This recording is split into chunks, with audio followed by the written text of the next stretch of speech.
എന്താണ് ഈ സ്ലീപ്പ് ഏപ്നിയ എന്ന് പറയുന്നത് പ്രേക്ഷകർക്ക് അറിയാൻ വേണ്ടി?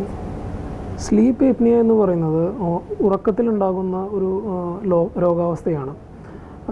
യൂഷ്വലി നമ്മൾ സാധാരണയായിട്ട് ഉറങ്ങുമ്പോൾ ഒരു റിഫ്രഷിങ് സ്ലീപ്പ് നമുക്ക് കിട്ടും. എന്നാൽ സ്ലീപ്പ് ഏപ്നിയ ഉള്ള രോഗികൾക്ക് പലപ്പോഴും ഉറക്കത്തിനിടയിൽ പലതവണയായി ശ്വാസതടസ്സങ്ങൾ ഉണ്ടാകും. ഉറങ്ങുന്നത് കാരണം പലപ്പോഴും ഈ ഉറങ്ങുന്ന വ്യക്തികൾക്ക് അതറിയണമെന്നില്ല. അപ്പം ഇതിന് പല തരത്തിലുള്ള ബുദ്ധിമുട്ടുകൾ ഈ സ്ലീപ്പ് ഏപ്നിയ ഉള്ള രോഗികൾക്ക് ഇതുമൂലം ഉണ്ടാകാറുണ്ട്. അപ്പം സ്ലീപ്പ് ഏപ്നിയ എന്ന് പറയുന്നത് ഈ ഉറക്കത്തിലുണ്ടാകുന്ന ഇടതടവില്ലാതെ വരുന്ന ശ്വാസതടസ്സത്തിനെയാണ് സ്ലീപ്പ് ഏപ്നിയ എന്നുള്ള ഒരു രോഗം എന്ന് പറയുന്നത്. അപ്പം ഇതിൻ്റെ സിംറ്റംസ് എങ്ങനെയാണ് ഈ അസുഖത്തിൻ്റെ? യൂഷ്വലി സ്ലീപ്പ് ഏപ്നിയ എന്ന് പറയുന്നത് നമുക്ക് രണ്ടായി തരംതിരിക്കാം.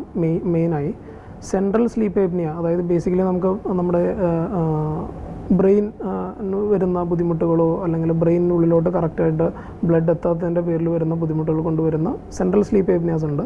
അത് വളരെ ചുരുക്കം രോഗികൾക്ക് മാത്രമേ കാണാറുള്ളൂ.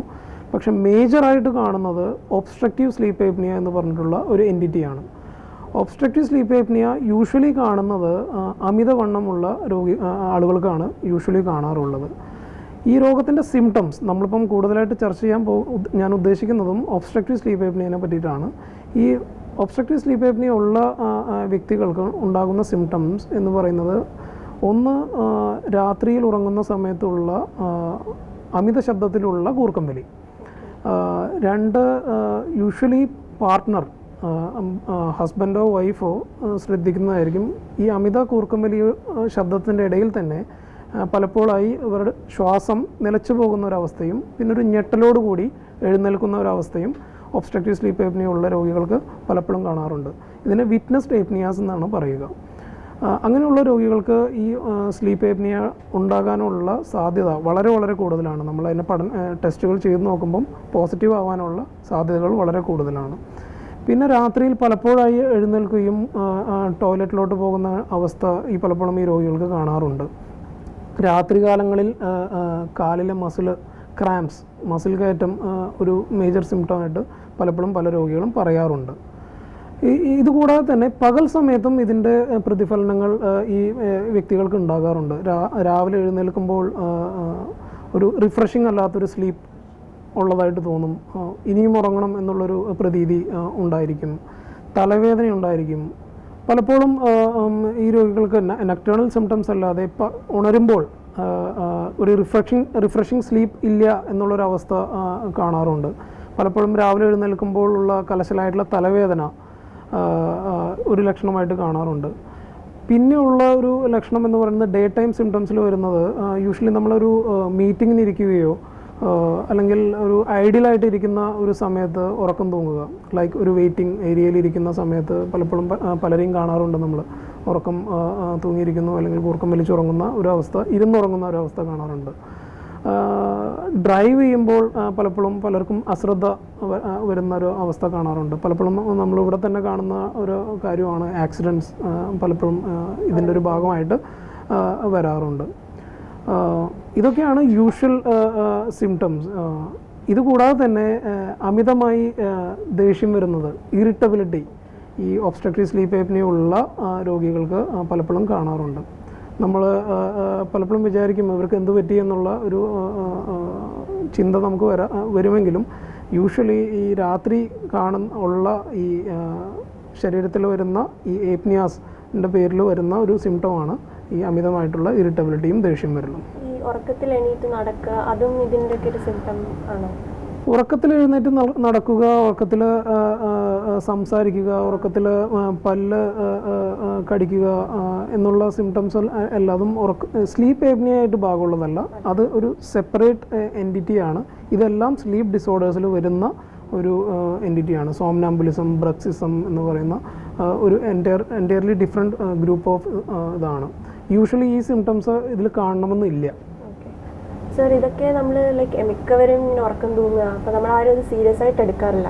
അപ്പോൾ ഇത് ട്രീറ്റ് ചെയ്തില്ലെങ്കിൽ എന്തൊക്കെ റിസ്ക്സ് ആണ് ഭാവിയിൽ വരാൻ സാധ്യതയുള്ളത്? ഇപ്പം നമ്മുടെ സമൂഹത്തിൽ ഇപ്പം നോർമൽ ഇൻഡിവിജ്വലിനെ വിട്ടിട്ട് ഈവൻ പല ഹെൽത്ത് കെയറിൽ വർക്ക് ചെയ്യുന്ന പലർക്ക് പോലും ഇതിനെ പറ്റിയിട്ടുള്ളൊരു അവബോധം എസ്പെഷ്യലി നമ്മുടെ നാട്ടിലില്ല. ഒരിക്കലും ഒരു കൂർക്കം വലിച്ച് ഉറങ്ങുമ്പോൾ ഒരു ഡീപ്പ് സ്ലീപ്പ്, നല്ല ഉറക്കം കിട്ടി എന്നാണ് പലപ്പോഴും പറയുക. എന്നാൽ അങ്ങനെയല്ല. ഓരോ തവണ കൂർക്കം വലിക്കുന്നതിനോട് കൂടി തന്നെയും ശരീരത്തിനുള്ളിൽ ഓക്സിജൻ കുറഞ്ഞു പോകാനുള്ള സാധ്യത ഈ സ്ലീപ്പ് ഏപ്നിയ പേഷ്യൻസിനുണ്ട്.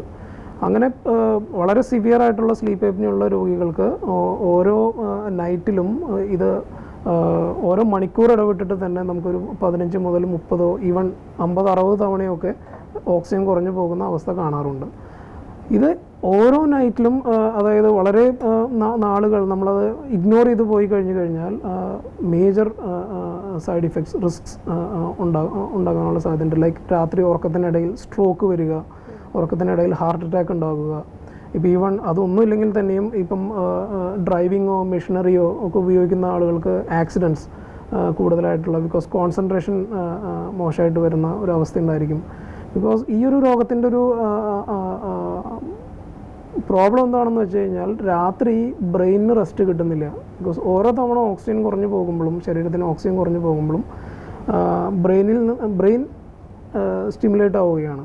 ഓക്കെ, അപ്പം ബ്രെയിൻ എപ്പോഴും ലൈറ്റർ സ്ലീപ്പിലോട്ട് പോയിക്കൊണ്ടിരിക്കും. ബ്രെയിൻ വർക്ക് ചെയ്തുകൊണ്ടേ ഇരിക്കുകയാണ്. അൾട്ടിമേറ്റ്ലി നമ്മൾ എല്ലാവരും ഉറങ്ങുന്നത് ശരീരത്തിനും മനസ്സിനും ബ്രെയിനിനും എല്ലാം റെസ്റ്റ് കിട്ടാൻ വേണ്ടിയിട്ടാണ്. ശരീരം ഉറങ്ങുന്നുണ്ടായിരിക്കും, പക്ഷെ ബ്രെയിൻ കംപ്ലീറ്റ് റെസ്റ്റ് കിട്ടുന്നുണ്ടാവില്ല. അതുമൂലമാണ് ഈ ഡേ ടൈം സിംറ്റംസ് നമുക്ക് കൂടുതലായിട്ട് കാണുന്നതും. റിസ്ക് എന്ന് പറയുന്നത് ഇതൊക്കെയാണ്. ഇത് ഇഗ്നോർ ചെയ്ത് പോകുന്ന ആളുകൾക്ക് പലപ്പോഴും സഡൻ സ്ട്രോക്കും ഹാർട്ട് അറ്റാക്ക് പോലുള്ള കാര്യങ്ങളൊക്കെ ഉണ്ടാവാറുണ്ട്. പിന്നെ ഈ ഗ്രൂപ്പിലുള്ള ഈ സ്ലീപ്പ് ഏപ്നിയ ഉള്ള ഗ്രൂപ്പിൽ ഉള്ള ആളുകൾക്ക് കാണുന്ന അതർ അസുഖങ്ങൾ, ഡയബറ്റീസ്, ബ്ലഡ് പ്രഷർ, ഇതിനുള്ള മരുന്നുകളുടെ അളവ് വളരെ കൂടുതലായിരിക്കും ഈ രോഗികൾക്ക്. പിന്നെ പലപ്പോഴും കൊളസ്ട്രോളിൻ്റെ പ്രോബ്ലം കാണാറുണ്ട്. പലപ്പോഴും തൈറോയ്ഡ് ഡിസ്ഫങ്ഷൻസ് ഇതിൻ്റെ കൂടെ കാണാറുണ്ട്. ബിക്കോസ് അൾട്ടിമേറ്റ്ലി രാത്രി ശരീരത്തിൽ ഓക്സിജൻ കുറഞ്ഞു പോകുന്നൊരവസ്ഥ വരുമ്പോൾ ശരീരത്തിനകത്തുണ്ടാകുന്ന എല്ലാ അവയവങ്ങൾക്കും സ്ട്രെസ്സാണ്. ഡയബറ്റിക് പേഷ്യൻസ് ആണെന്നുണ്ടെന്നുണ്ടെങ്കിൽ പാങ്ക്രിയാസിൽ നിന്ന് ഇൻസുലിൻ ഉൽപ്പാദിപ്പിക്കുന്ന പ്രക്രിയ കുറഞ്ഞു പോകും. ബിക്കോസ് പാങ്ക്രിയാസിന് ഓക്സിജൻ കിട്ടുന്നില്ല എന്നുണ്ടെന്നുണ്ടെങ്കിൽ അതിൻ്റെ ഉൽപ്പാദനശേഷി കുറഞ്ഞു പോകും. ഈവൺ സെക്ഷൽ ഡിസ്ഫങ്ഷൻസ് പലപ്പോഴും ഈ രോഗികൾക്ക് കാണാറുണ്ട്. ഇറക്ടൈൽ ഡിസ്ഫങ്ഷൻസ്, അതുപോലെ ലോസ് ഓഫ് ലിബിഡോ, ഇതെല്ലാം ഈ വ്യക്തികൾക്ക് കൂടുതലായിട്ട് കണ്ടുവരുന്നതാണ്. ഇപ്പോൾ ലൈഫ് ത്രെറ്റനിങ് വരെയുള്ള പ്രശ്നങ്ങൾ ഈ നമ്മളിത് ട്രീറ്റ് ചെയ്തില്ലെങ്കിൽ ഉണ്ടാകാം. നമ്മുടെ ഡേ ടു ഡേ ലൈഫിനെ എഫക്റ്റ് ചെയ്യുന്ന കാര്യങ്ങൾ ഉൾപ്പെടെ അത് തൊട്ട് ഈ ലൈഫ് ത്രെറ്റനിങ് ഇവൻറ്റ്സ് വരെ, നമ്മളൊരു ICUവിൽ അഡ്മിറ്റ് ആകുന്ന അല്ലെങ്കിൽ ജീവന് ഹാനി വരുന്ന തരത്തിലുള്ള അസുഖം വരെ നമുക്ക് ഇത് കണ്ടുപിടിച്ചില്ല എന്നുണ്ടെങ്കിൽ വരാനുള്ള സാധ്യതയുണ്ട്. എന്ത് തരം ആൾക്കാരാണ് ഇതിന് ഡയഗ്നോസിസിന് വേണ്ടി ഹോസ്പിറ്റലിൽ വരേണ്ടതെന്നൊരു ഇപ്പം ഒരു അക്കാഡമി ഓഫ് സ്ലീപ്പിൻ്റെ റിപ്പോർട്ട് പ്രകാരം ഡയബറ്റിക് പേഷ്യൻസ്, ബ്ലഡ് പ്രഷറുള്ള പേഷ്യൻറ്റ്, എന്തെങ്കിലും തരത്തിലുള്ള കാർഡിയാക് ഡിസ്ഫങ്ഷൻസ് ഉണ്ടായിട്ടുള്ള ആളുകൾ, അമിതവണ്ണമുള്ള ആളുകൾ, ഇവരെല്ലാവരും നിർബന്ധമായിട്ടും ഒബ്സ്ട്രക്റ്റീവ് സ്ലീപ്പ് ഏപ്നിയ ഉണ്ടോ ഇല്ലയോ എന്നുള്ള കാര്യം ചെക്ക് ചെയ്യേണ്ടത് നിർബന്ധമാണ്. ബിക്കോസ് ഈ ഗ്രൂപ്പ് ഓഫ് ആളുകൾക്ക് ഇതുപോലെയുള്ള ഓക്സിജൻ കുറവുകൾ രാത്രി അഫോർഡ് ചെയ്യാൻ പറ്റില്ല. നമുക്കുള്ള പ്രോബ്ലം എന്താണെന്നുണ്ടെങ്കിൽ നമുക്ക് ഈ സിവിയർ ആയിട്ടുള്ള ഒബ്സ്ട്രക്റ്റീവ് സ്ലീപ്പ് ഏപ്നിയ ഉള്ള വ്യക്തികൾ പലപ്പോഴും 1 മിനിറ്റിന് മേലെയൊക്കെ രാത്രി ഉറങ്ങുന്ന സമയത്ത് ശ്വാസം നിലച്ച് നിൽക്കുന്ന ഒരവസ്ഥ കാണിക്കാറുണ്ട്. നമുക്ക് ഓർമ്മ വെച്ചിട്ട്, അതായത് നമുക്ക് പകൽ സമയത്ത് ഒരിക്കലും ഓർമ്മയോടുകൂടി ചെയ്യാൻ പറ്റാത്തൊരു കാര്യമാണ്. 1 മിനിറ്റോ 2 മിനിറ്റോ ശ്വാസം പിടിച്ചു നിർത്താൻ നമുക്ക് ബോധപൂർവം സാധിക്കില്ല. പക്ഷെ രാത്രി നമ്മൾ അറിയുന്നില്ല. അപ്പോൾ അതിൻ്റെ പേരിലുള്ള പല പ്രോബ്ലംസും ഈ ഡയബറ്റിക്, ഹൈപ്പർടെൻസീവ്, കാർഡിയാക് പേഷ്യൻസിന് ഉണ്ടാവാറുണ്ട്. Even heart ഫെയിലിയേഴ്സൊക്കെ